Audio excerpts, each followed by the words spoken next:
Hello, it's Ryan from 2minutetennis.net, and in this video, I'm going to show you what you can learn from the Coco Gauf backhand to help improve your backhand.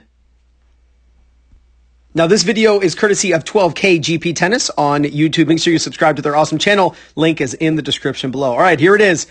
What a fantastic backhand. Super clean. Absolutely love this technique for you to copy. The first thing I want you to look at is this position right here. This is called on edge, and for obvious reasons. When you film yourself from the back, work on a couple things here on the take back.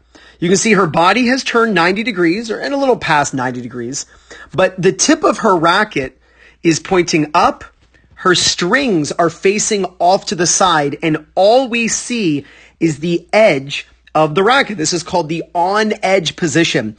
You want to take your racket back 180 degrees to this point from the ready position to start the high-low-high C swing that's going to give you the most amount of racket speed. You don't want to be taking the racket down immediately in most cases. In order to play your best tennis and to hit your best backhands, take your racket back. Two heads are better than one. You can see that. Two-headed monster. Racket head and her head are at the same height. And she takes the racket back. This position right here. Film yourself from the back, hitting backhands. Absolutely love this position. You can see from her hand to her elbow is very much across. That helps keep the racket very vertical, right? So when this elbow drops and the hands go up, then the racket goes wide open. Strings are facing up, and it's just not a pretty sight when you see the result of what happens to the backhand. So as soon as the ball comes to you, change the grip to the bottom hand continental and get the racket all the way back on edge. Now, from this point, this is when we want to drop the racket down. And when we drop the racket down, it's important that our racket face closes. Check the footage of your backhand. Make sure that your racket is not straight up and down where you could, balance a coin on the edge of the racket. But rather, we want the racket tilted. A racket that is tilted below contact, prior to contact, helps get the racket face square against the back of the ball so that you're super consistent, right? If your racket is straight up and down at this point, right? And I know there are exceptions, and Agassi didn't close his racket face a ton. We're not Agassi, right? I know I'm not Andre Agassi, right? So I want to help you, the amateur tennis player who searches YouTube looking for help on your two-handed backhand.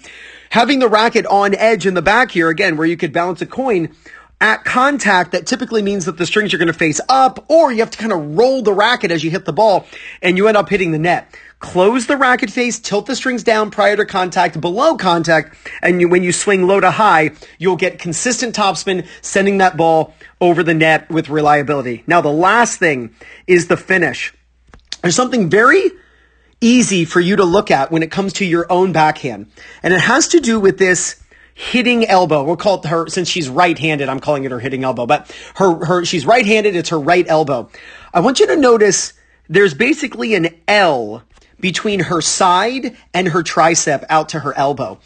Most amateur players on their two-handed backhand, I'm saying that with 24 years of coaching experience, most amateur players who hit backhands have their elbow much, much lower.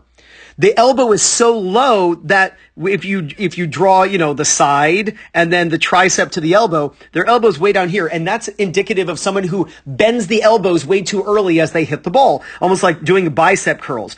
We want to extend up and out more, and nobody does it better than Djokovic on the Pro Tour, on either tour. Djokovic's finish is so incredibly high. But getting your elbow up and actually having space under your armpit, when you're done, you can see her racket. This is kind of like what I call putting your racket in a backpack. She was wearing a backpack like a school bag. She's basically putting the racket in the backpack.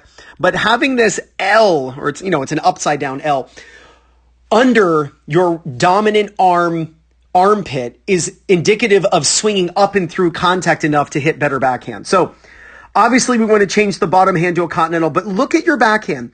Make sure that you're getting into this on-edge position, a vertical racket. This is what's called point your strings to the crowd, like there's a crowd of people to your side.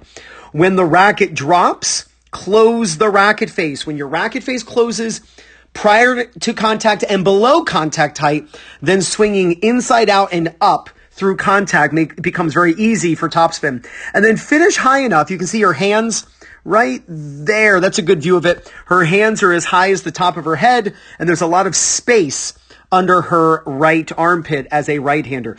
You use this technique on your two-handed backhand, and there is no doubt you're going to gain confidence, win more matches, and play much better tennis.